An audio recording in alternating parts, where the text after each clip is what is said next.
They came down to the beach. There was a,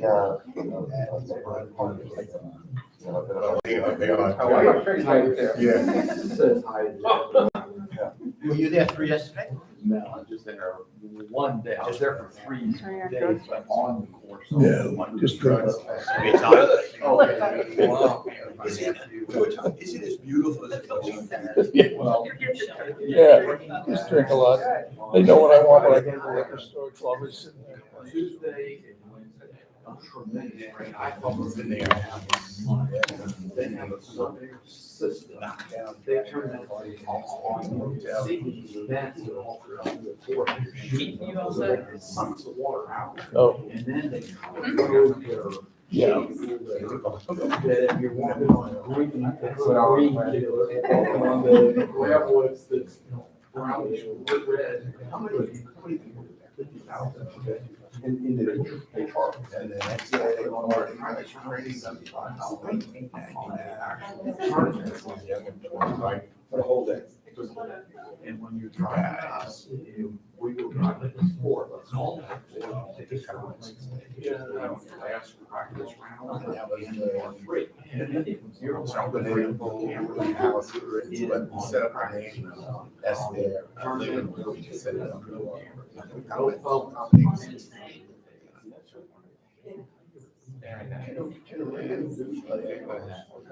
I got a few years. I remember. Are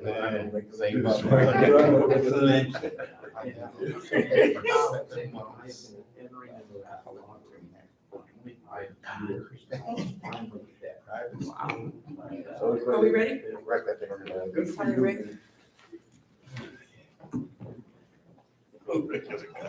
Okay. Okay. Rich, I was going to, you have to Rich do it? Yes, Mr. Chair, I just need you to announce the termination of the attorney-client closed session and the timing for that. 11:02. The time that we ended. We're calling an end to the private session at 11:02 a.m. and we're opening the public meeting at this time. Thank you. The record shall indicate that it is 11:12 a.m. Rudy's going to join us momentarily, supervisors. So if all possible, I recommend that we do move forward with public comment at this time. Sure. Our first speaker is Fred Sawyer. Mr. Sawyer. There was a large number of people that were here for public comment, but they don't know that we're. Okay. Our next speaker is Joe Pizarro. Joe? Thank you. Good morning, Jill Pizarro. I hesitate to even mention this, but I'm going to mention it, and unfortunately Rudy's not here. But as we move forward down the road, and one of the things I hope we do in connection with the strategic plan is look at whether the weddings overall and general outside events make sense for us.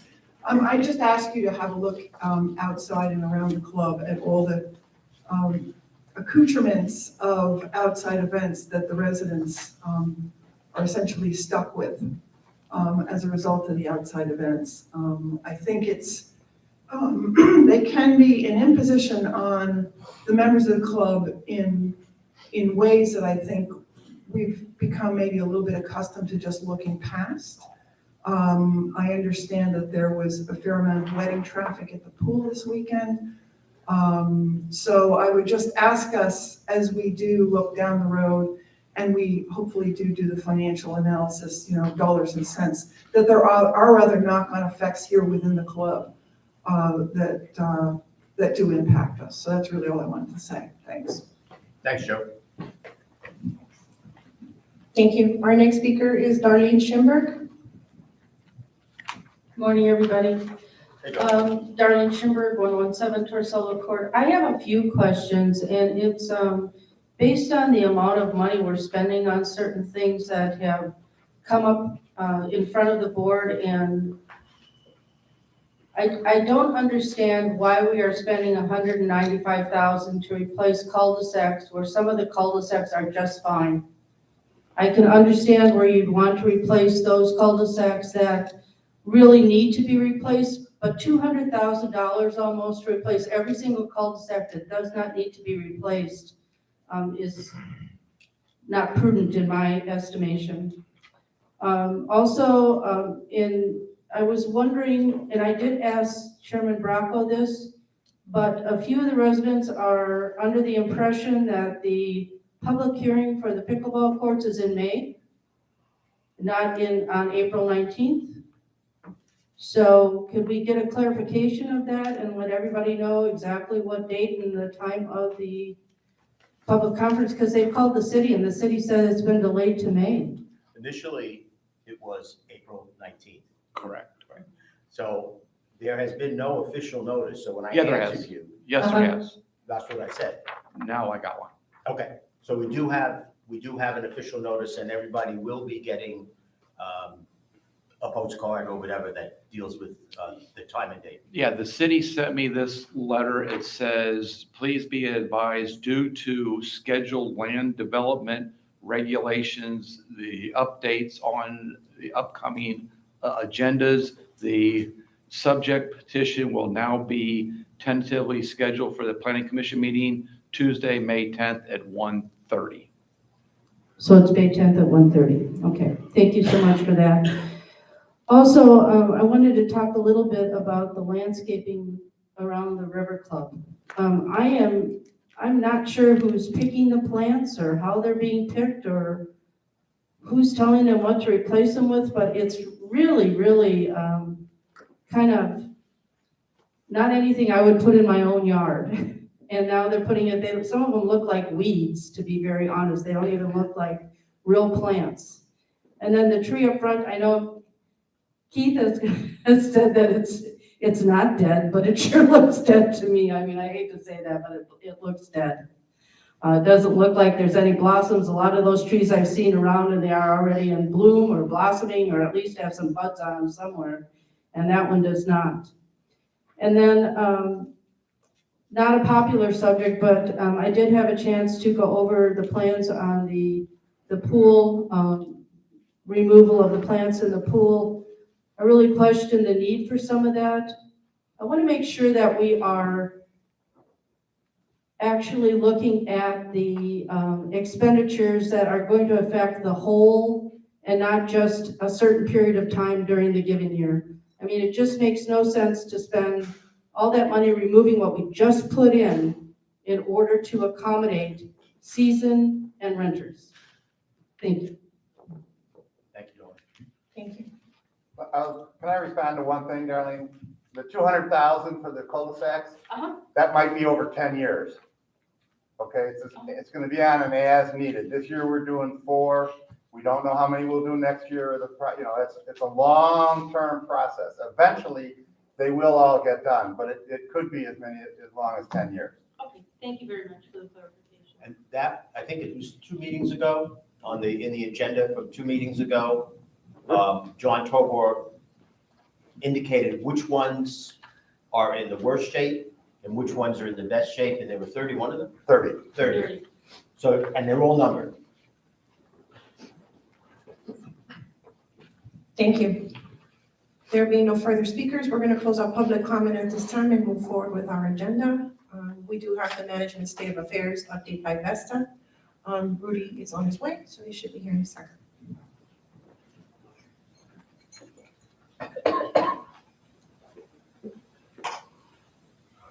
Somebody had him in a chokehold. He's coming. We can Yeah, move on. wait. We're just gonna move forward with staff reports until Rudy joins us. So first person up is Rick.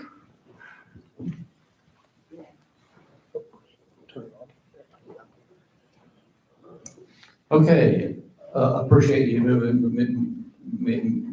me up because I only have just a couple items here.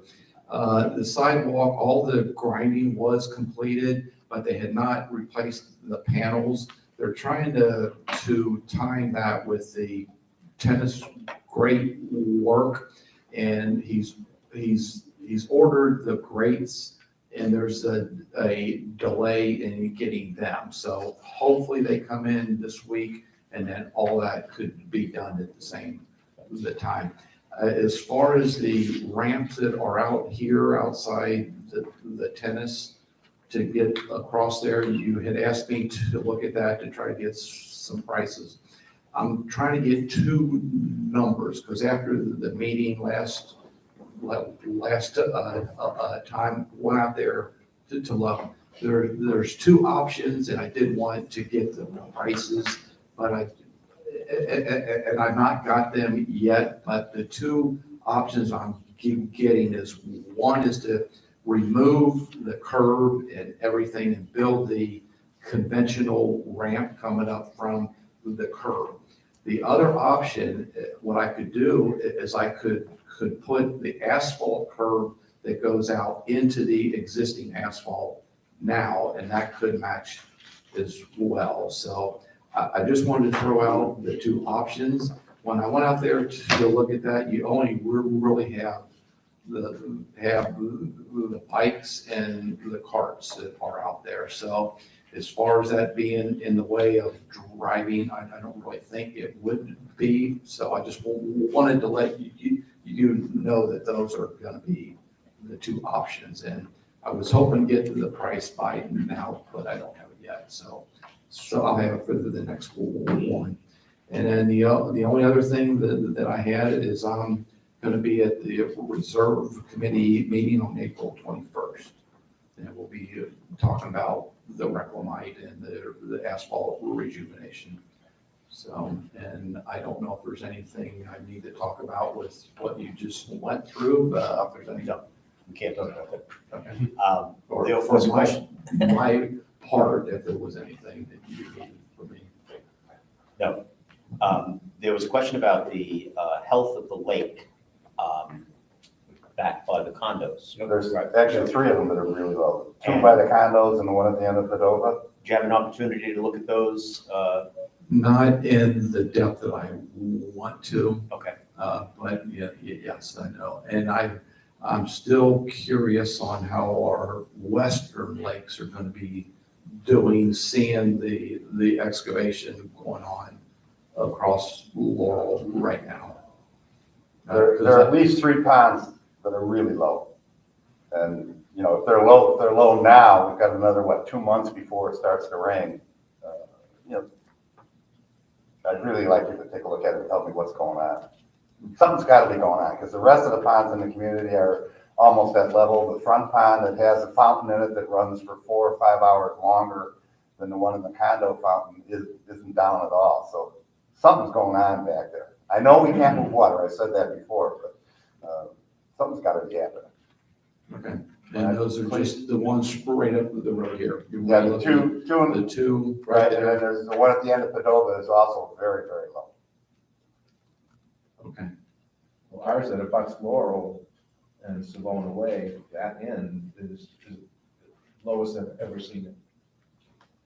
Yeah, I know with the work going on across Laurel, because we have a sand layer underneath all of us. Yeah.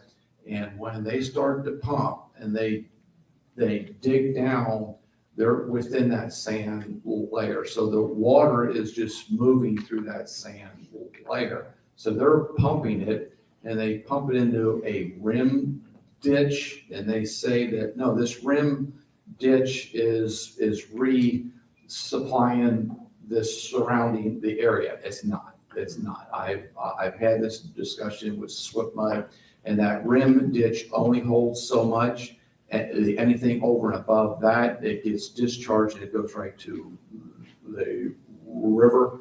So what little is going into the rim ditch, it may be regenerating a very small piece right there, but that layer underneath, that water that's just running through sand, and a lot of that is interconnected with us. There are some shell layers down there and some clay, but you know, there's the area.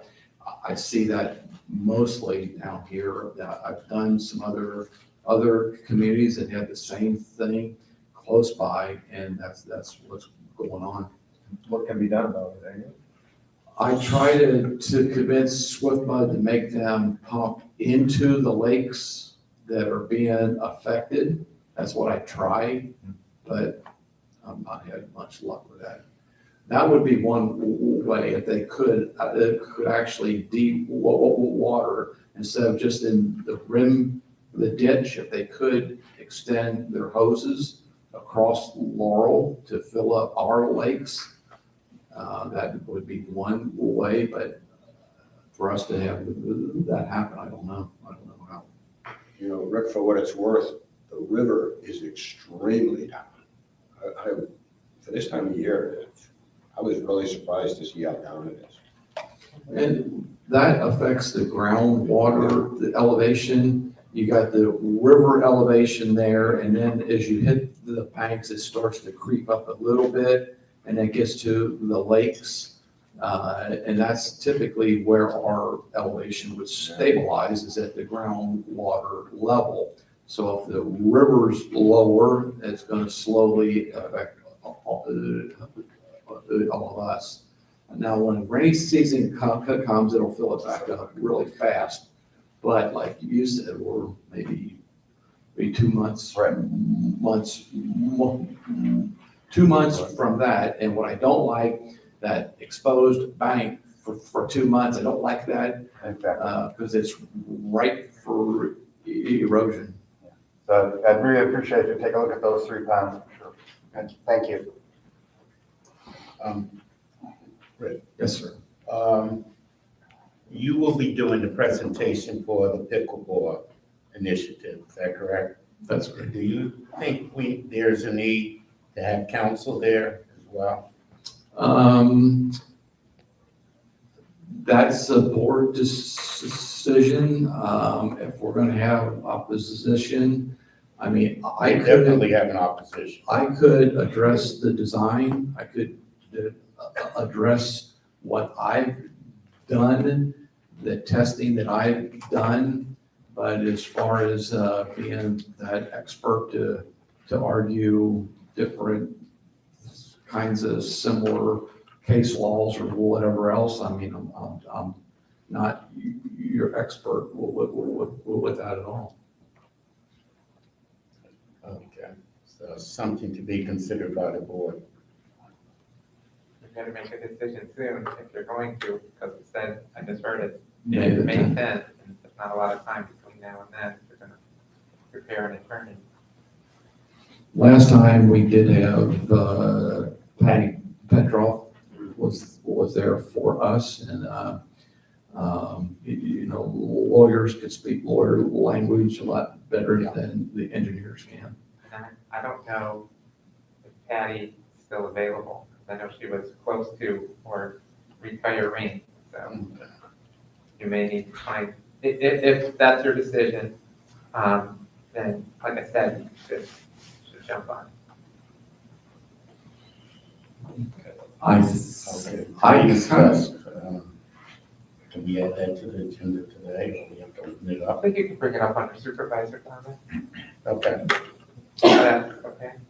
I'm thinking a single meeting with me and maybe somebody else, because you all can't meet, you know, would be enough to bring that person up to speed.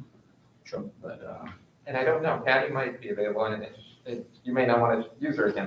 That I don't know either, but I did want to just throw that out there if you're planning on her, that she may be. Well, she has familiarity with the case. Right, but she may be out of office. Rather than start from square one with somebody else, she'd be the most likely choice. There might be someone in her office. too, Well, who yes. could help. Yep, so that would be fun. Okay. Thanks, Rick. Want to back up to management with Rudy? That's right. Okay. So we're going to move back to item number 4, which is the management state of affairs update by Vesta. Rudy? Good morning, and my apologies, I'm tied up there for a moment with the health inspector.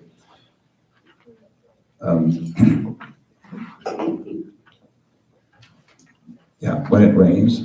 But what do they say? Hope springs eternal. So the reorganization continues, and I sort of summarized my thoughts a little bit without doing a deep dive into each area.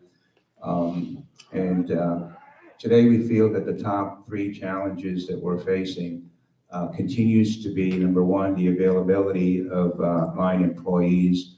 There's still 10 open positions. And of course, you know, the focus on those that are currently employed, you know, with the club is the retention. Trying to keep those that we've hired with us so we can continue to our work in trying to get the club reorganized. That's a challenge to the extent that they're facing a number of concerns. Technology being probably the biggest one of all. We are somewhat disappointed that we haven't been able to get the support that we needed from our technology vendors. This has impacted us across the board with a lot of the roles and responsibilities that we have. Everything from getting a resident ID badge to, you know, getting a username and password change, access, as you know, to the legacy software programs with trying to do newsletters and e-blasts. That's been a source of frustration, and the implication is such that it's negatively impacting the staff training. And as I mentioned, we're disappointed that we're not getting the kind of support that we would need from the club vendors, particularly on the technical side. The other challenge that we're facing is the vendors. The vendors continue to pass their costs on to us. That should not be a surprise to anyone. The inflation certainly is impacting wages. So we're not as competitive as we should be in trying to hire housekeepers and servers and dishwashers and maintenance people. We're trying to compete, but we're not making a tremendous amount of progress. And so those 10 open positions have become a challenge. I think I've reported on this for the last perhaps 60 to 90 days. It's the same situation. And then the other side of the coin has to do with the impact that inflation is having on our cost of sales. And so just about every vendor that we work with today has passed on those costs to the club. With respect to sort of where we are today, we're moving full steam ahead with focusing on employee communication and training. So you can hire a lot of people and bring them into the organization, but they need very clear directions, and we need to make sure they understand their purpose and their goals and the departmental goals and give them the skills training that they need. Can't really assume that everybody who's coming to the River Club knows exactly how to implement best practices and how to follow the script and make sure that the residents and the members are treated in a very professional way with the kind of attention to detail with the service that we're looking for. I mean, I'm looking at those shades over there and they're not all the same length. So things like that, that kind of attention to detail is really important. That's a minor issue, but that's the sort of thing that we should be doing before they open the dining room for service every day. So a lot of that training and communication is taking place. And at the same time, we're trying to create a positive work culture. We've hired about 18 people in 18 different personalities, and so we're trying to merge them all to share the same vision that you all have and meet the expectations. And at the same time, we're also cross-training these employees because we know we have a shortage of labor, so many of them have stepped up and they're performing multiple roles. And I know some of the residents have mentioned that in prior meetings, and kudos to those team members for doing that. Trying to do everything they possibly can. The chefs are washing dishes, and the tennis pro is working with the technology and trying to get people ID badges. So there's many, many examples of where that is going on. I'd be remiss if I didn't mention that Vesta has also stepped up in terms of their technical support to the on-site staff. So they're now filling the gap that has been created by our technology vendors.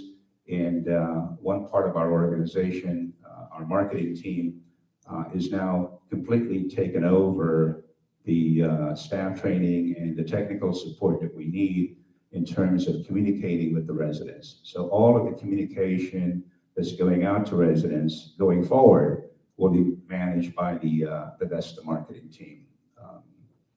We'll continue to work with our technology vendors in trying to hold them accountable to the agreements that they have signed. We've got contracts with them, and I understand that they are challenged with a number of clients who have a similar circumstance in terms of staff training and rehiring and that sort of thing. So we like to think that we're at the top of the list, but sometimes we don't get the kind of response that we would like in a timely manner.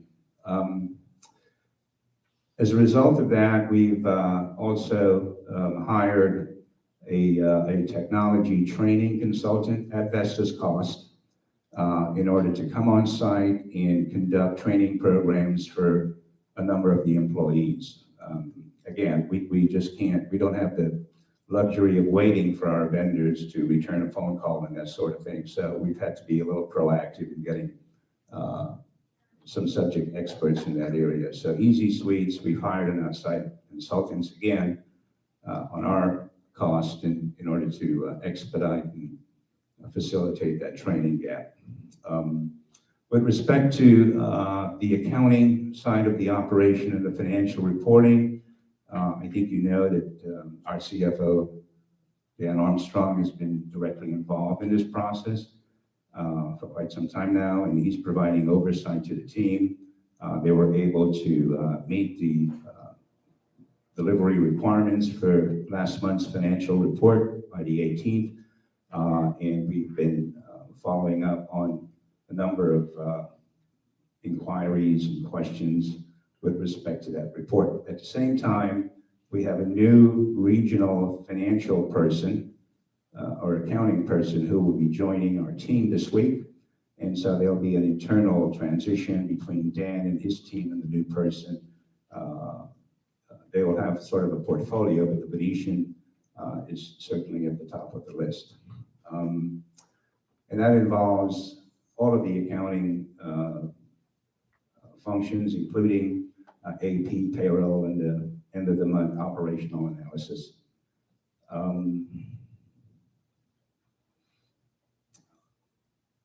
Along those lines, we've internally assigned some of our experienced managers to serve on various club committees. So each club committee today will have representatives from management who have some expertise in that particular area. And so that program is in place. And just want to touch on some operational issues at the club. Again, with the team sort of working together from different areas and trying to address priorities and concerns of the residents. So a number of projects are in the pipeline, or some have already started. There's work taking place at the tennis facilities, cleaning the sheds and the sidewalks. All of that has been completed. There's more work to be done in that area. The golf cart parking lot, removing all of the dead leaves and getting those backed up and removed. They're going back into the landscaping, and sometimes they end up on the courts. We're receiving bids to rekey the exterior doors of the clubhouse. I mentioned that. Pending the Tiki Bar construction timeline, we have bids to completely wash down the entire area from the Tiki Bar all the way to the front entrance. And at the same time, we're going to rewire and repair all of the broken pool speakers. I understand only one speaker is working, so that work needs to get done. And the timing will be that when we reopen the Tiki Bar, all of that entire experience should be a very positive one for the residents. With respect to some other items, we discovered that the emergency 911 phones at the pool and the tennis were not working, so we've got those up and running again. We've tested them. The electrical repairs to the spa controls and the kitchen ventilation system, those were not functioning properly, so we've scheduled to get that work done on the 19th. We've received, or we're working with the Tiki Bar contractor on the ADA compliance recommendations, so we should be getting a bid on getting that work done. We're also working on receiving bids to replace the 3 defibrillators. There was a safety class here recently, and the fire marshal said that those defibrillators are in pretty bad shape, so we needed to get those replaced as soon as possible. And then on Friday, we received information that the ID badge printer is on its last legs, so that will interrupt residents getting their badges replaced in a timely manner. We've got some local vendors that are trying to see if we can complete the repairs, and at the same time, we're also receiving bids to replace that ID badge printer. In terms of some improvements, I may have mentioned that the fans have been installed in the fitness center, and people are really appreciating that upgrade. And at the same time, we've also figured out with Star to Star, our telephone vendor, on how to change the messages on all the phone lines. So the managers have been able to have a new greeting on the phone, and they're now able to retrieve messages with their name. It's been customized to accommodate them.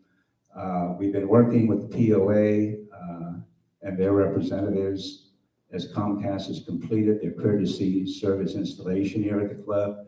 So the tiki bar, the fitness center and the dining room, all of those areas have been upgraded. There's plans to do the same at the tennis area. So, and we understand that Comcast will be coming back out to advise us on how they will approach that. We'd like to thank the POA member, Jerry Lewis, for making this membership service enhancement possible. On the food and beverage side, we've reviewed all of the wedding contracts. They're all signed. They're all, deposits have been received and booked. And going forward, all of the future catering menu prices are being adjusted for inflation to food and beverage supplies. So that's in the pipeline. And I won't go on any further. There's a number of things that we're working on. Of course, it's a lengthy list. And we want to thank those residents who have taken the time to write us and let us know that they've enjoyed some of the dining offerings here at the club. The chef is working on some new menus. And the emphasis for us right now is communicating and training and getting our staff up to speed. I'll be happy to take any questions. Rudy? Getting staff, service staff in particular, you feel we're not competitive salary-wise? Yeah, you know, some of the residents have been in touch with other clubs in the area, former employees who work here. They've shared what the current hourly wages are for comparable positions, similar positions here at the club. For the most part, it's about a 20 to 25% increase. We're seeing $15 and $16 and $17 an hour positions, and we're about 30 to 40% less than that at the moment. Why wouldn't we get more competitive? I'm working with Dan, and we're addressing that question as we speak. Rudy, I have 2 questions. Yes. The credit on the equipment, you know about that? Okay, so we can talk later about Sure. some of the details. We got a credit on some of the equipment out at the Tiki Hut, about a $3,000 credit, which is in our favor. It's a good thing. I want to ask, I noticed Cheeseburger in Paradise is advertised. And I just ran some numbers here. For me to come here with my wife and have a cheeseburger, some fries, and a beer, it's gonna be $100. I mean, you pointed out the price of doing business, but are we pricing ourselves out of the market with something like that? And I'm asking. No, it's a good question. I think when we factor in the labor, and so we have to think of it in terms of there's no event going on at all. And so now you're building an event from scratch. So as you start looking at each cost that's associated with building that event, including the $500 entertainment fee, that sort of thing, you get to a point where you have to decide, Are you able to, is the policy to cover the cost so you can have a break-even event? Or are we going to absorb some of the cost? And that's a question that we probably need to have a discussion about going forward, because we do a number of events, and the events, for the most part, the majority of those events, not exclusive to the Venetian, but in clubs in general, those are all subsidized events because they're priced in order to drive support and attendance, and I think we want that. But at the same time, we are in a very difficult economic environment. And so, you know, it's sort of a balancing act. But there is no, the recommendation is just try to cover all your costs as best you can. Yeah, I'm just pointing it out. I mean, I don't know if that's the price of doing business, but at $100 price point, that starts for a cheeseburger. I mean, now there's some fries maybe and some other stuff. but- Well, there's the live entertainment component. The entire event is staffed. So we don't really take anything out of it in terms of what the cost is to build that event, if we were to have a true cost for the event. Now, I know I saw a Mother's Day menu from a year ago, and we had a lot of fresh seafood and crab legs and oysters and a lot of stuff on there. And the menu was priced at $19.95. So, you know, there's one extreme to the other. And so if somebody came to an event like that and, you know, you got 160, 180 people that attended the event, you still wouldn't be able to, you know, cover the cost of that event. In fact, everyone that walked in the door, you probably have to give them $20. You know, so it's a discussion that I'm willing and happy to have, you know, about this, but we need to have sort of a consistent way of doing it in terms of a methodology, so folks don't feel like they're getting dinged. Certainly, that's the last thing we want to do. I think you're speaking about the April 23rd event. The cheeseburger in Paris. It's $32. That's gonna be a tough sell. Yeah. Well, when you add on the 32 and the tax and the tip. It's gonna be a tough sell. Yeah, and I mean, that event used to be $18, 16, $18. I'm sure it will come up at the social committee meeting on Yeah. Wednesday. Yeah. Guaranteed. Anyway, thank you. Any other questions? Have we changed menu prices yet? Not inside the club, and I've decided to hold off on the restaurant lunch, dinner, and breakfast because I think you have to demonstrate to the market that the offering and the product and the service and all of that is spot on. And from my observation, we're making a lot of progress, but we're not quite there yet. And not to mention the fact that, you know, we still have 10 employees, positions that are open. So the experience is not exactly where we would like it to be. It doesn't sound like we should be adjusting those prices at this particular time. Have we gone back to any of the existing wedding contracts that are out some number of weeks and told them that due to inflation, that then the pricing, we have to make an adjustment? Yeah, a lot of those, so in that market, a lot of those commitments are made a year in advance. And so we've had discussions,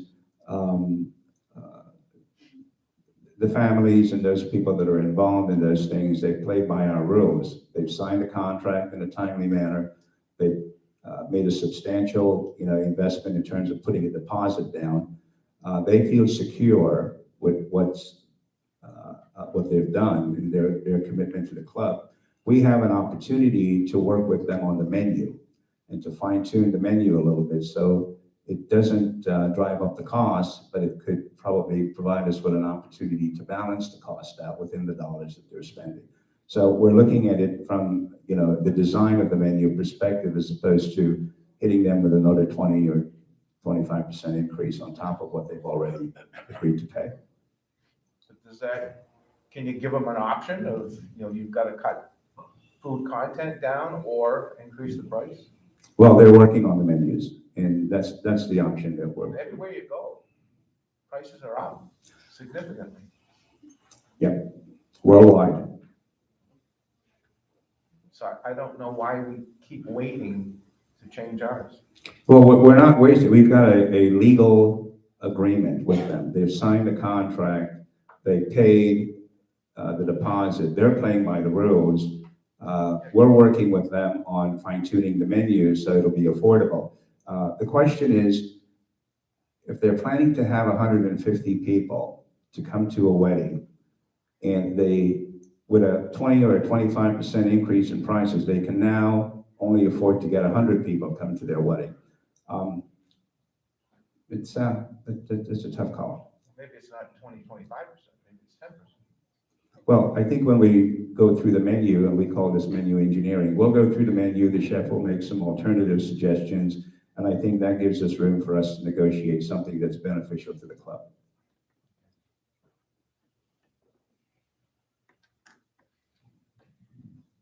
Any other questions? Thanks, Ruby. Thank you. Thank you. We're going to move forward with staff reports. Andy, do you have anything to report? I do. I have just one item, and I sent it to the board the end of last week. It's the lease at the River Club with the POA. And I saw that the POA president's in the audience, so I don't think I'm misrepresenting anything, that we have reached agreement with those red lines that I sent to the board on Friday, I believe it was, or maybe Thursday. That being said, I do want to also add that through a number of emails, we came to terms with bond counsel with some help from Scott Brizendine from Rosetta.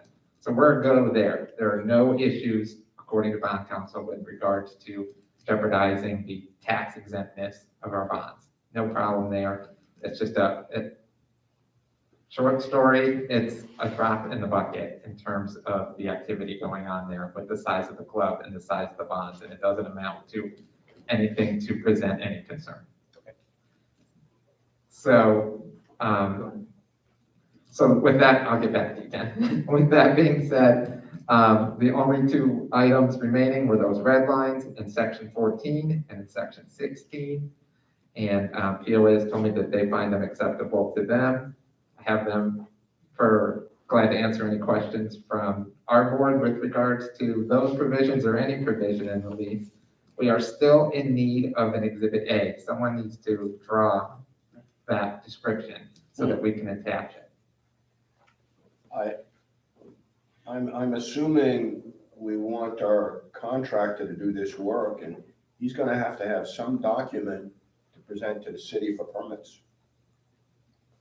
Okay. Now, he's got the wherewithal he's got a partner or a subsidiary that will do this for us, but I'm sure there'll be a price. Well, I mean, we don't need any detailed plans really for. But the city is gonna need No, some. of course. Yeah. But I mean, for the lease itself, I'm just looking for really a drawing that shows the premises, you know.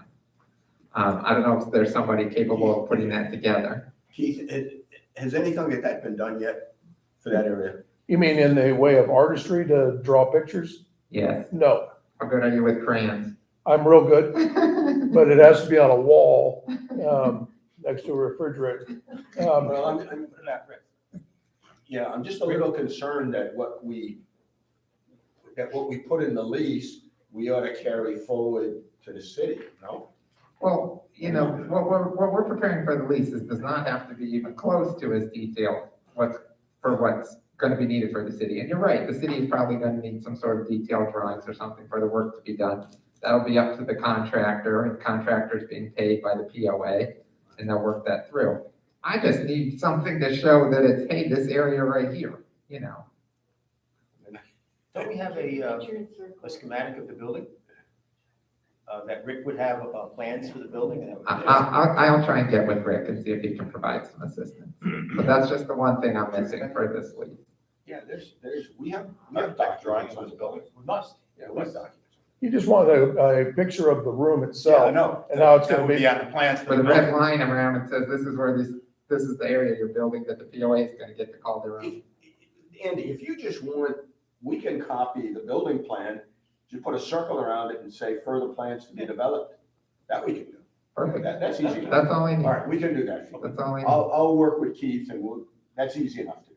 Okay. We have a set of documents in the room here. Ken, you had a Yeah, question? well, I'm looking for some clarity. I was at the POA meeting and the changes that they suggested seemed reasonable. When I read it, They're not exactly the same. no, they're the same.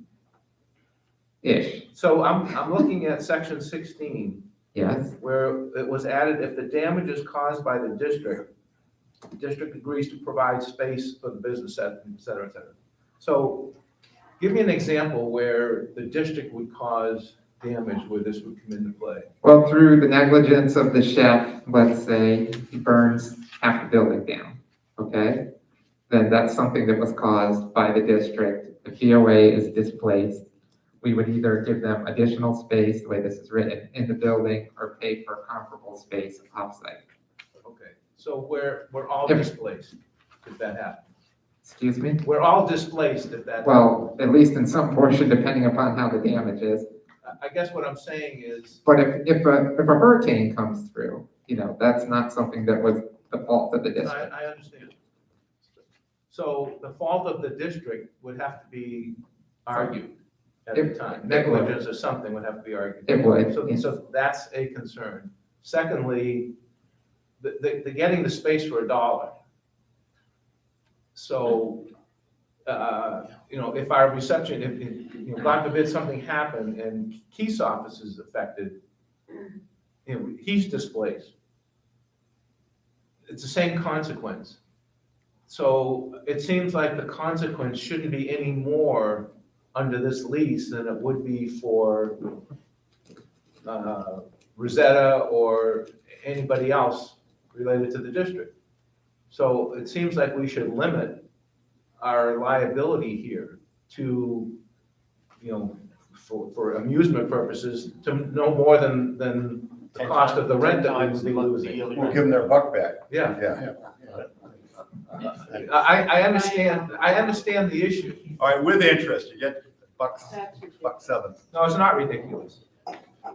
If we're displaced, why would you, because you're gonna be paying for it, why would we as a district pay $40,000 a year for them to rent space externally like they were looking at before, when we're gonna have to go out and do it ourselves, for ourselves in that particular circumstance?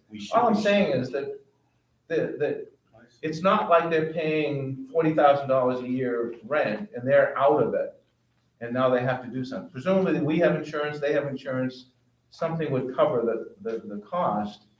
But it just seems like there should be some kind of limitation on this, so we're not out of pocket for them, and we're out of pocket for ourselves. I mean, I hear the argument, of course, and I'm glad to take anything into, to try and work the language. But I think the argument here is if we do, and you're right, it would have to be argued, but if we negligently did something wrong, we screwed up, we burned half the place down, they're now suddenly displaced. Their argument is that we would have to get them comparable space. Because through no fault of their own, they're now forced to go out and spend whatever it is they're spending No, I appreciate for their that. offices. So, As would everybody else. as would everybody else. But, they're our tenant right now. And these are the things you have to take into account when we're deciding whether we want to lease them this space. I have no problem with leasing them the space. I have no problem giving them the space for use, for free, a penny. It just seems like there's a quid pro quo here somewhere where if they're displaced, it's a cost to everybody. It is either way. It is either way. The homeowner's gonna pay it either way. All of us is us in terms of. No, I appreciate that too. But all of us have a budget. I'm open, that's the way it is prepared to their, as I said, they had two changes. I did massage the language a little bit, Well, but I understand, they shouldn't be unjustly enriched as a result of something that's happened due to possibly poor party. It shouldn't exceed the rental they're paying. So I understand. Well, I mean, Something, it should be That's my- limited, again. reasonable. I did add in comparable space so that they couldn't go out and, rent 6 times the amount of space that they had here and ask for that. So that was one of the changes I made, was I said comparable space, but there is no reference to monetary, Not a comparable cost. because obviously they're not gonna find something for $1 or a penny or whatever it is we're charging. Again, whatever the board wants, I'm not gonna go against. It just seemed like, we're sort of all in this together. If we have to go outside and rent space for ourselves, the district, then it seems like the POA would have the same. Wouldn't it be reasonable to assume that if we had some sort of a disaster here and everybody was displaced, that while the building was being refurbished or whatever, we would have portable trailers or whatever on the property? We may have to shut down the service area, the dining area and all of that, but we would have some sort of portable office space on the property for everybody that was here, which would probably be covered by insurance. And That seems reasonable to me. if the entire premises, I'm just reading through the provision, in the event the premises are destroyed or rendered wholly untenable, then we're gonna terminate the lease. That's the first part of the provision. This has to do with if there's a portion, and if their portion is untenable, and it's through our fault, then we're saying that we will get them comparable space. See, I could see something that would be realistic. This glass window in that office. And our maintenance guy is coming by with a ladder, he trips and falls, puts the ladder through the window breaks. They might be displaced for a day or two. We could deal with that while the glass is being done. But in a major disaster of some sort, be it Mother Nature or our own fault or whatever, I see insurances coming in and Also, by the way, I'm just reading further, it says, should a portion of the premises be rendered untenable, the district shall have the option of either repairing the injured or damaged portion or terminating. So we always have the ability to terminate. In the event that the district exercises its right to repair such untenable portion, the rental shall abate. Reading on, that's where we get into, if the damage is caused by the district, that will provide them other space. So we always have the right to terminate. If a portion of that premises becomes untenable, we can just make that initial threshold decision. Do we want to rebuild it or do we want to terminate? If we terminate, done. If we want to rebuild it, then the question becomes whose fault was it? And if it was our fault, then we are getting them comparable space. I just wanted to make sure. No, I'm glad we're having this Well, discussion because I'm reading it while we're discussing it and trying to anticipate some of the arguments, so absolutely. And ultimately, it's your decision as to how you want to proceed, but reading through it after hearing the discussion, that's the way I see it. And actually, as I think further about this, is that the POA, I believe, wanted, trying to think back through my notes, but that the POA wanted to eliminate our ability to terminate. And I left that in there. So I left us the ability to terminate or declare a portion untenable, and I added the comparable space comment. Andy, we never made any suggestion of termination. I wrote it and there was no discussion of termination as an alternative. The elimination thereof. Let me take a look.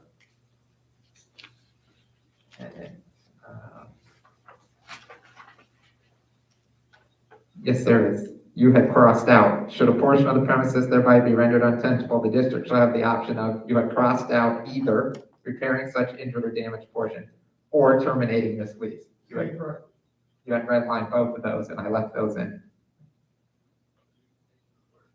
okay, so they're still in there. They are still in there. Okay. And they were requested originally not to be in the red line. So yes, I did put those back in. And I added the comparable part. Okay. All right, I feel we're covered all around with that. And then the other change wasn't to have a conversation, email conversation with Mr. Shade, and the intent there was just to clarify, I think we were both on the same page, but the intent was to clarify that anything that was affixed to the premises or became part of the premises would stay ours, but we had no intent on keeping their desks and chairs and things along those lines when the lease was terminated. So I tried to clarify that with the language, and I think we came to agreement on that. Okay. So then, Do we need to vote to accept the change? yes, I think that would be prudent. So move. Okay, I'll make a motion that we accept the changes as outlined by council. Second? Any further discussion? All those in favor, please say aye. Aye. Thank you. Okay, that's the only item I have. That's all. I have a question for you. Yes, Theoretical. okay, The rumor mill churns, Yes. which gives me this question. okay. Does eminent domain come into play if a portion of our property needs to be used on Laurel Road? Meaning, would we get compensation for it? We, the district? Yes, Yes, we would have to be compensated, yes. but we couldn't block it, right? I mean, there's a lot more details that we're going to, this theoretical question. So I can't really answer that for sure without knowing what all of those details are. But if it came down to something that was going to be taken by eminent domain, let's say we had no choice or we wanted it to happen, okay? That, yes, we would be compensated. There is a process that's followed. We would retain an eminent domain attorney. I've done this with another CDD down on, actually, it's public record, Stony Brook on River Road, where they're widening River Road. I represent that CDD. Rick is the engineer. We work with an eminent domain attorney. Rick prepared an estimate of the land being taken, and we were compensated. We, the CDD. And it would be the eminent domain attorney that In Vegas, sets the value of the property? and working with the district engineer. And then having the other attorney, they all need to come to agreement. They have their own engineers. They would look at Rick's estimate and go, it should be $1 less, $1 more. No, we're in agreement, et cetera. An eminent domain attorney gets paid their fees from the condemning party. So we would not be responsible for paying any fees to the eminent domain attorney. Just so that everybody knows what I'm referring to, the possibility of some sort of a median, a wide median being put in place outside our main entrance exit when Venito hits Laurel. Discussion, I've heard it back from other people, did I know about? So that's why I'm bringing it up.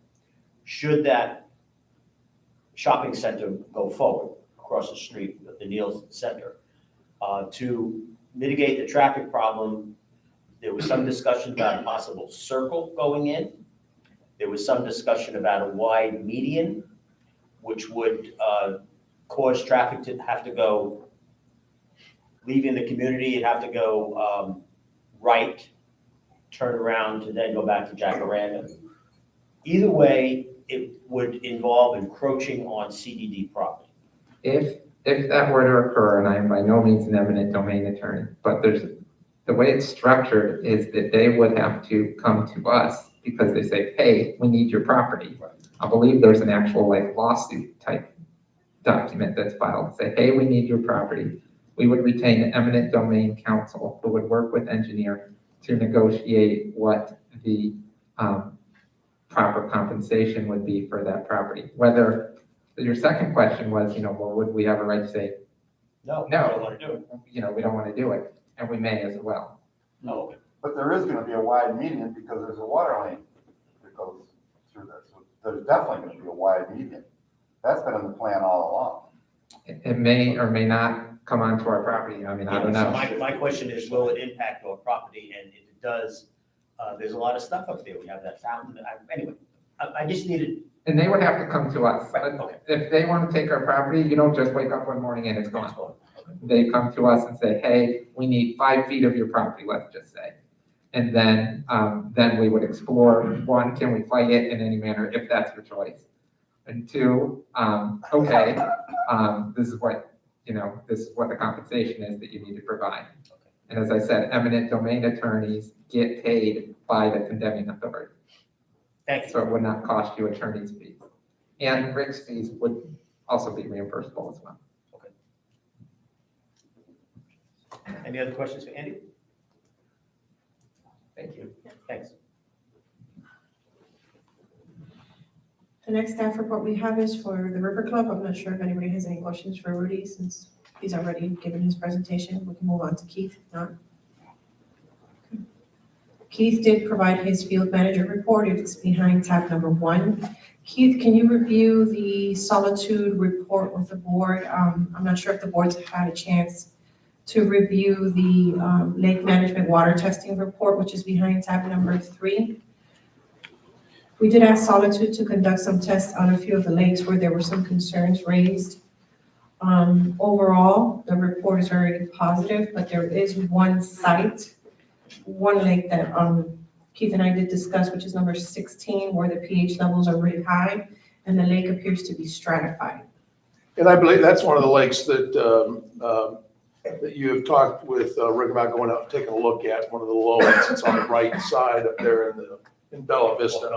And so I believe that once we get some rains and we get that back up, I don't really foresee it. And talking with the pond splashes, they kind of agree with that once those pond levels come back up and we start getting some rains, that won't be an issue. But as a whole, the property looks, the ones that we had tested, phenomenal.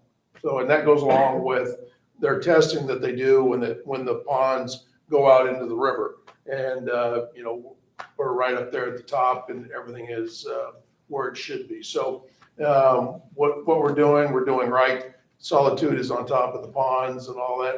I am concerned about not just the ponds at Bella Vista, but at the north side. It's not just 3 of them. They're all down. So every time we do a pond inspection, Mr. Small, I'll tell you that we stand there and go, oh, geez. So, we don't want to, but, well, I'm sure we'll get to the, Rick will come up with and find out exactly what's going on. And when it starts raining, hopefully our problem goes away. But those 2 ponds up at the north end, across from Willow Chase, those have been down for a long while. And so we need to get, Moses to come and get them with some water. So, Right time of year for that. yeah. The other thing that the only other thing I wanted to bring up is my second favorite subject, and it's that tree. And I had LMP in my office while you were all in your meeting, and both of them assured me they were just out there. They said it is alive. They cut it, and it's just, we've had some cold mornings, so the dormancy, it's just, one of their head guys said, it's just coming out of the dormant season. And I said, well, it better run. All right, because Keith's gonna have to if it doesn't. And so I go, you guys got another week, before that tree's gotta come out, we can do something but they're telling me it's alive. We're up at the very top. So all I'm gonna say is we need to give it a little more time. I go out there about every other day and take a look and, do the dance but we're going by what our professionals are telling us. John Toberg said the same in his report. If you notice, item number 4, he said it was alive. Yeah. Most alive trees do have leaves. So it's on life support? Would it be legitimate if we gave him till the end of May? If that's what you want to do. Well, I mean, I at some point in time, we need to, we need to move on this. Yeah. Does the board agree? What's another month? Is it That's another month, a month and a half. But at that point, once that tree, let's say it's alive, And once it establishes itself, are we gonna have months of looking that way all the time? No, it should be, it should come into bud, and those buds should start coming out, and then the colors should start coming out in that tree, and growing, And growing. yes. There's one on Padova that was green all winter, so. Yeah. It looks dead, but, Just so I know, let's assume it's dead. So I'm assuming at the end of May, it'll still be dead? Does it get replaced at LMP's cost? Yes. They're well aware of that. Okay, that's what I figured, it had to be on notice. I was gonna get one of the shocking machines here, you know, go up to it and give it a couple jolts. but- Oh, they're being- They're not making it work. Keith, Yes, sir. you know, Judge Booker is too nice a person to bring this up, but I have to, first of all, I thought your report was great. I learned a lot of what goes on behind the scenes, so, you know, if you can do this like this every month, that's great. Yes, there'll be one going in at the first of every, for the first board meeting of every month. Very helpful. The one thing I did want to comment on is I have to say, we have the most pathetic welcome home sign that I've ever seen. Thank you. I knew you had to be thinking that. Yeah, I knew that was gonna happen. Hey, I was just grateful we had something. Okay, so am I getting board direction to go to a bigger sign? No, I'm gonna leave it to the judge. Well, I would like to see a larger sign. Why don't we get a price on the one? Okay, Well, right, cool. Get a price Well, I on got the out of my car and walked up to see it. Yeah. All right, let's move on. folks. Yeah, let's move on. Keith, did we ever get any other additional bids on the ADA door opener? I had another guy come out, he was supposed to have a bid to me on Friday of last week. I haven't received it. So I've got his car sitting out, and I was gonna call him today. Okay, And I want to see move what forward it on is. that. But I'm figuring it's gonna be pretty close to the same prices. So, I think we agreed not to exceed 4,500 or something like that. I'd like to Get get that it done. moving. Okay. Okay. Yes, sir. Thank you. Thank you, Keith. On my end, I will announce the next regular meeting of the Board of Supervisors is scheduled to be held Monday, April 25th, 2022 at 9:30 a.m. I did want to report that both Rich and I'm sure the board members are aware, we did attend our depositions for the hydraulic fuel spills case. Rich and I spent an entire day in depositions, but ours are done. There is some rescheduling taking place, as Mark mentioned, and I'm pretty sure that we will be receiving an additional request for production of documents. Any questions for me? I am in the process of preparing the proposed budget. I did provide Rudy with his Excel worksheet so that Vesta can begin working as well. I will be presenting the budget to the board, I believe in the first meeting of May. Yes, Big copies of that. yes, huge copies just for you. With page numbers. With page numbers. Wow. If there are any line items in particular that the board does have questions or concerns on, please notify me. Are we having I have to ask Bill this, are we having a combined POA meeting on the 25th? That was recommended, yes. Does the POA still want to do it? Yes, We need to run- board can accept the dates and everything else. We'll have the POA meeting at 8:30, an hour before the regularly scheduled board meeting. Does that work? Okay, That's when I was here today. doesn't count. Does that count? We'll have to run an ad for that. Okay. We'll run an advertisement. And I can be here, but do you want me here at 8:30 or not necessary? So, sleep in. Okay, get used to it. And Belinda, there was a question from a resident about the Solitude maintenance contract. Are we paying for the driving range to be tested? And does the golf course split any of that? I believe we are for the testing itself. They're maintaining it, but we pay for the testing because this is the irrigation link that we use. We have we have a very involved agreement. I remember from a few years back that Jerry Jasper was involved with and David Jackson in negotiating with the golf course on who pays for what. Something we can pull out and take a look at it. Yeah, would you, just to see what we agreed to at that But time? they're not charging the district additionally for those tests, they're part of their regular maintenance. The only time they would charge additional for testing is if you wanted a water quality report similar to what we've just done with the other ponds that we had concerns on. Okay, so whatever, that's all figured into their fee. They're not Yes. charging us an extra fee. If, for example, we had concerns about the oxygen levels of any lake in particular, and we wanted special testing done by their biologist, then they would obviously charge us similar to what they did with the recent report.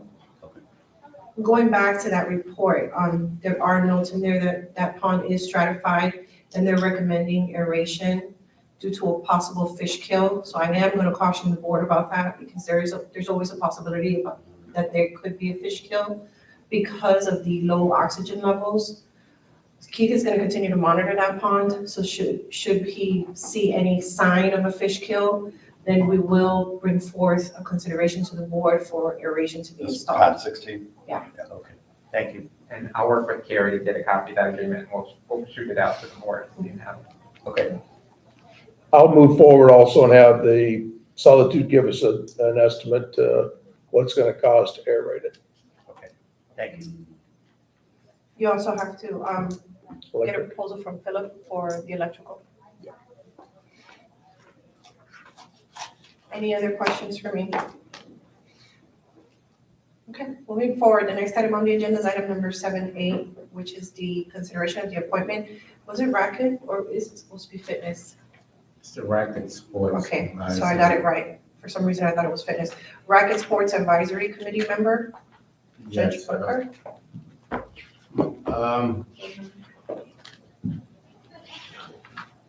I would like to nominate for action today, Brindle Mike to be a member of the Racket Sports Advisory Committee. Could you spell that, please? Brenda Mike, M-I-K-E. She's lived here 4 years. She's been a captain of the leagues, the women's tennis league. She's, again, she's lived here 4 years.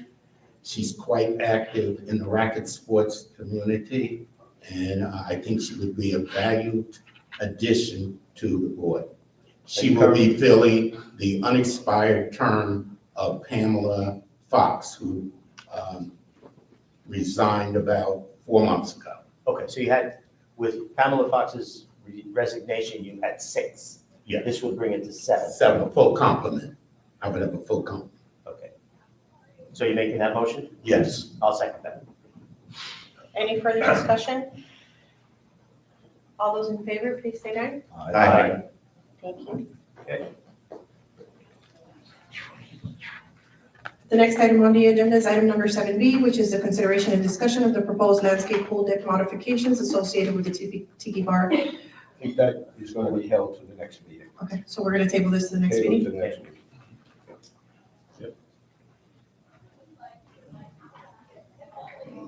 The next item on the agenda is item number 7D, which is the consideration of the Immaculate Exteriors proposal for the sidewalk and curb pressure washing. This is behind tab number 4 for your review. We did. That's like, Did we get any other quotes for that one? no. Would we normally? We have in the past, if the board has directed us to, we've been using Immaculate now for about 2-3 years. We used a vendor previously. and the He's board was- consistently lower than the other ones that I get. And, you know, he does a great job in that area for these I use sidewalks. them, so I. Yeah. No Very, argument. very reliable. I just didn't know if that most Always the best price. Melinda, how does this price compare to last time? I was reviewing 2019's pricing, but there were areas that weren't done in 2019. So 2019's pricing was $10,500, so it's a little bit higher this year. But given the cost of, Right. the increase in cost of fuel, everything, I think it's pretty competitive. Okay, I'll make a motion that we accept the bid from Immaculate Exteriors. That would be subject to preparation of an agreement by district council. Second. Any further discussion? All those in favor, please state aye. Aye. Thank you. The next item on the agenda is item number 8A, which is the consideration of the minutes of the Board of Supervisors meeting held on March 14th, 2022. Supervisors, these are behind tab number 5 for your review. Are there any questions, comments, and/or changes to the minutes as presented? I have no additional changes. I do. I think at line 197, could you change Ms. to Mr. in front of my name, please? Had I missed that? We all missed that. I did. I also, let's see, on the 10th order, under the Strategic Direction Committee, just for the record, we should also add that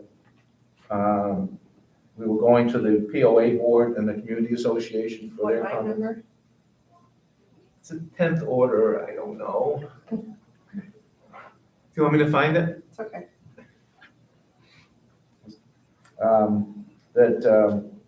That we're going to the POA board and the Community Association, as well as the advisory committees for comments.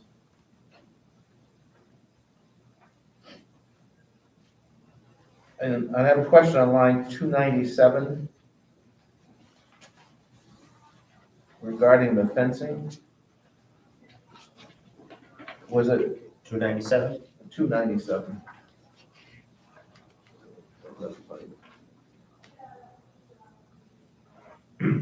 Was it, regarding the fencing, was it do or do not? What line was that, Ken? I think it was 297. The board advised that they do want to look into fencing. Mr. Livermore advised that the CDD offices have been moved and the POA, et cetera, just item C. On page 7. I thought we're not going to look into it. That was a not, yeah. The fencing? Yeah, down behind, Yes. yeah, not is what I was. That's what I thought. It says, I can ask Carrie to go back to the tape on that. I got a big one too.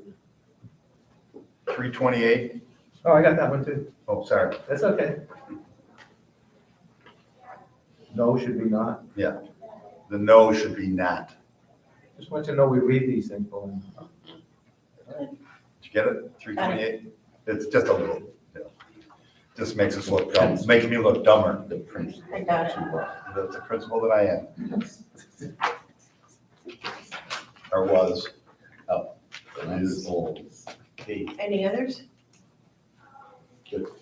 And we accept the minutes as presented? As amended. Second. Amended. Any further discussion? Aye. All those in favor, please state aye. Aye. Thank you. When are you getting here?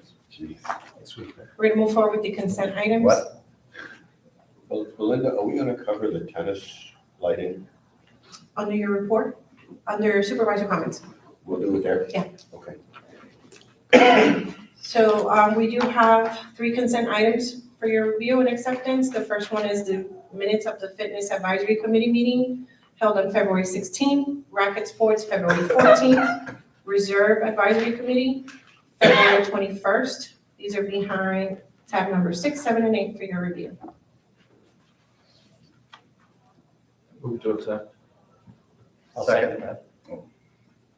Was that Rich? Beat you to it. Any further discussion? All those in favor, please state aye. Aye. Ken? I said aye. Okay. I had my head down, sorry. Supervisor requests or comments. Mr. Kleinglass, why don't you go first? Well, I want to introduce the tennis court lighting. The Facilities Advisory Committee had a long discussion at their last meeting, and Tim Carr has done a lot of work researching this, talking to vendors. Unfortunately, he couldn't be here today because of other commitments. So Jill, you're gonna pick up, between you and Mark, are gonna pick up some of the comments on it? I think Mark's gonna lead, yeah. Okay, so please go ahead. Yeah, okay, so I'm Mark Kissinger with the Facilities Advisory Committee since November, and thank you.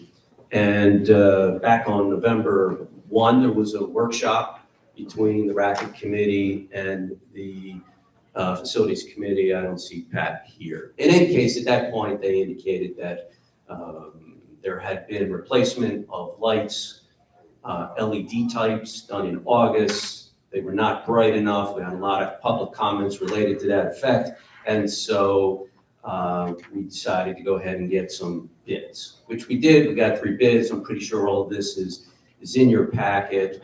And I do apologize for how long it has taken our committee to work through this, but we wanted to make sure that we were correlating the various standards that exist, levels 1 through 4 in terms of lighting, and making sure that we had the right foot candles, which Tim was able to confirm with Synergy this past week. So we have level 3 is they are 50-foot candles. The price there is in your packet, approximately $9,700, and that is for courts 5 and 6. There's also a quote that Synergy provided to do 48 of the lights, and that is $29,000. And so in any case, the Facilities Advisory Committee is recommending to at least replace courts 5 and 6 using Synergy. We can get started within the next 4 to 6 weeks. Yes. Why 5 and 6? I thought I saw 1 and 2 at some point. It says 1 and 2 on here. Yeah, So 1 and 2. No, it was 5 and 6. on the bid, it says 1 and 2. 5 and 6. Yes. Okay. It should be 5 and 6. Sorry about that. The bid says what's 1 and 2, but it's Apologize what's 5 for and that. 6. Yes, sir, 5 and 6. Why is that? Those are the 2 courts that we utilize at night for tennis. Is that correct, Pat? Well, those 2 courts stand alone. I'm sorry, court 5 and 6 stand alone. Those are the 2 courts that are by the parking lot, Right, and. I know where they are. When they receive the estimates, it would just work better if we're only gonna do 2 courts, to do those 2 particular courts. And do we have any idea how many people play night tennis? Prior to COVID, there were a number of regular groups that played tennis in the evenings. Monday night was fully booked, Thursday night, Friday night. And then we were also hoping to have some social events for all the tennis players in our community tied to, evenings and maybe have something to come inside and have dinner or whatnot. So yes, they are used at night. They haven't been used this season because the lights that were put in last summer don't work. Let me add a little more. In the discussion, and help me out, there was comments about automation of turning those lights on and off, and more responsibilities for the people playing at night to shut those lights off if we didn't go to the automation. Right. Well, my understanding is that the lights had always been on a timer. Yeah, So I they think you're right. automatically go off. But they're running, there's been some comments about they've been running a little too far on that timer, and so they stay on longer than they need to. And I'd asked him to talk with the lighting folks to see if there was some automation that was not very expensive. And do we know anything about that, Mark? We only know that they would take a hard look at it, and they've got some ideas, but we haven't confirmed any pricing or the actual mechanism. Okay, and maybe in lieu of that happening, Paul and the committee can look at maybe a better policy about shutting off the lights or responsibilities or whatever makes sense. Yeah, because I've driven by there a lot of times where all the lights are on and there's nobody on the courts. Yeah. And is that because the people who were on the courts didn't shut them off? I believe if the I'm lights- sorry, I can't hear from that distance. Basically. I can't hear from very many distances. The lights would go off. Thanks. The lights Oh would boy, now go, I can hear you. okay, the lights would go off at whatever, I don't know what time the timer was set for. Perhaps it is set for too late, but if you see lights on now, no one's using the courts because those lights provide ambient light for walking around, but there's not enough light to play tennis. Are they turned on at the site, on the courts? I believe that they do go on. So at I every think maybe there were evening. some kids out there playing tennis and they didn't care if they could see or not, but then they left them on. And again, we've asked the committee and Paul to look at that so that Right. those lights aren't on any longer. Right, just a waste of electricity. Right. Yeah, Oh, of course it exactly. is. Okay. We agree, we agree. Can it be an on-off with a key or something, rather than just a switch that I could use? Mark? Well, Would that be a I think better the way? first issue would be, did we want to move forward with Synergy? Because they were the best bid recommended by the facilities committee. And then at that time, we would work very closely with Synergy to come up with that mechanism to make sure Right. that that's on some sort of timer that, or it's lockable or something to that effect. Yes, sir. Okay. And so with the timers we have, I don't need that, do I? Yes, you do. Oh, really?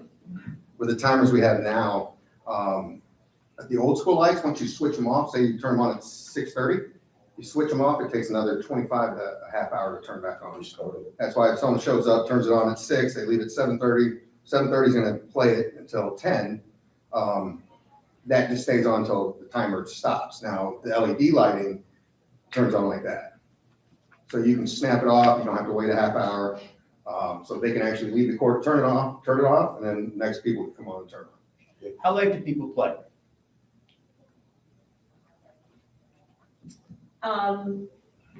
It really all depends, probably till 9. 9. In some instances. We have a lot of people, and the people that have communicated with me begging to get the lights back are people who work full-time. So they get home from work, when they get over here, 6:37 and play for a couple of hours. And then there's the social groups. And like I said, pre-COVID, I used to participate in one of them. And we would start, I don't know, around 7 o'clock and play till about 9 o'clock. Get any pushback from the community because of noise? Never, I never have. Interesting. I knew I would ask. Yeah, I know. No, I have Thank never you. heard any complaints. Thank you. So I think just it's so I good. understand, so they turn the lights on, the lights go on all 6 courts? Or can it just, No, it's isolated. So It's you don't- isolated, It's okay. isolated each court. And I think part in this proposal is, there's been some real supposedly expertise about getting the right lighting out there. Yes. This time around. It's LED, so we're not gonna get any drift on these lights. So it seems to make sense. Yes. Where do we have money for it? I knew you were gonna ask that. The keeper of the cash. These lights are not up for replacement for another 7 years. Okay. They are a reserve item. it'll be fine, 7 years. They are a reserve item.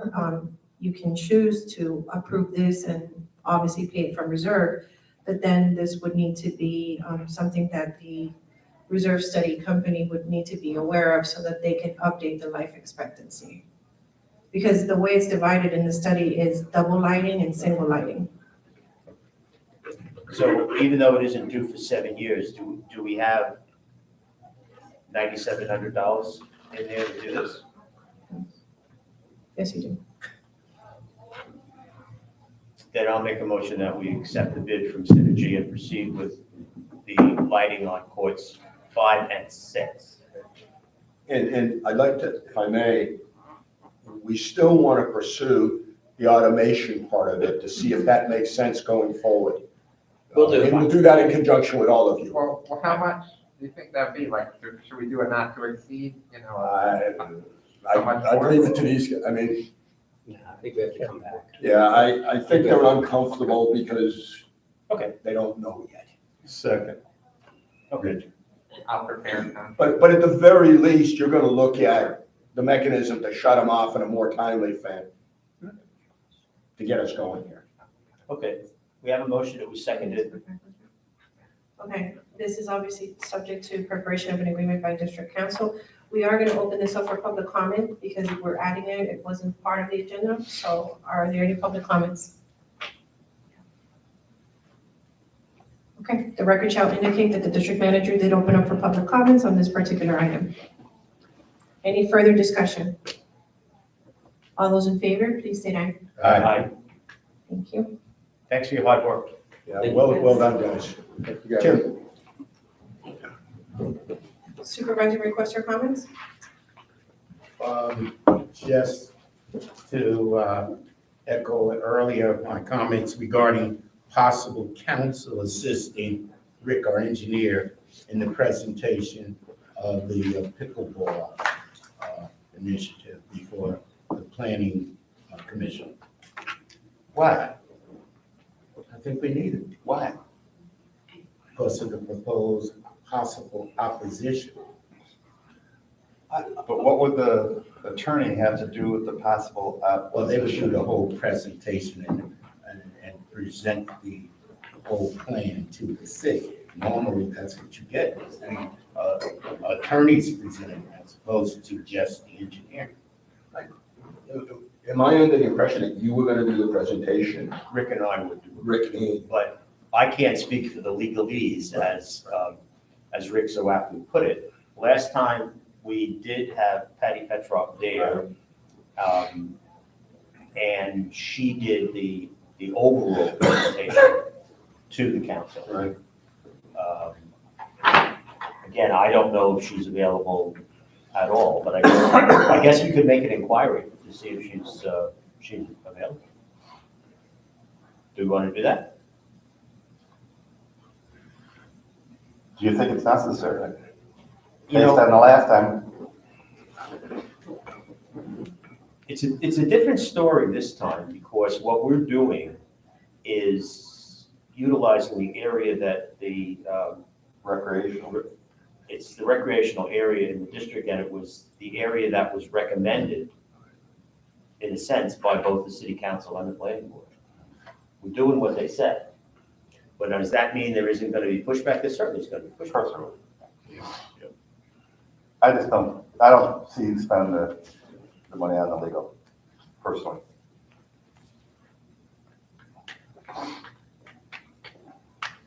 What do you think? How do you feel? You're the one making, you and Rick are making the presentation. Rick and I actually had this conversation prior to this meeting. And I said, Rick Schopper, and I said, I don't know if it's worth it to incur the fees to do this. I think that, again, all the plan has been looked at, all the Ts are crossed, the Is are dotted. So that all has been done. We're doing what they asked us to do the last time. So, I don't know, maybe I'm wrong, but I didn't think that we needed representation. But maybe not. I'm not prepared to, battle legalese. But I don't know if whatever opposition is there is going to be represented by council either. They were not the last time. Do you know something I don't know? No, I just know, I anticipate intense opposition there. And it's not a slam dunk. Well, do you want to sit in for me? I can't, I'm a city. Oh, you can't, that's right. So I can't. what's the reason you can't? I'm sorry. I'm a city official. He's Oh. he's on the plan. I'm on the charter board. Well, I'll just offer my 2 cents in it. I mean, I think we spent a ton of money on legal fees on this thing.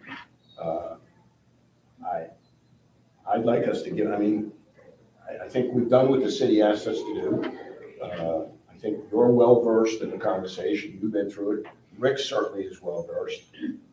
I'm assuming that if there's some tough questions that can't be answered, we could supply those back in writing to the council. Maybe, I'm asking. Maybe I can amend it. In the event that we do not prevail at the commission, then we always can appeal it to city council. At that time, then we need council. Okay? Would you agree to that? I certainly. Yeah. Okay. All right. Then that's what I would recommend. All right? That makes sense. Okay, so we'll proceed the way, in the same manner. We're not going to employ council right now. Don't drive your car. Hey, Any other supervisor requests or comments? I'm just going to mention a couple of things. The newsletter will be available before the next meeting. I'm going to ask all of you to critique that and bring your critiques on the 25th. I had a meeting with Desi Howe, the regional manager for Heritage Golf, last week. Keith and I were there. He seemed very open to all sorts of things.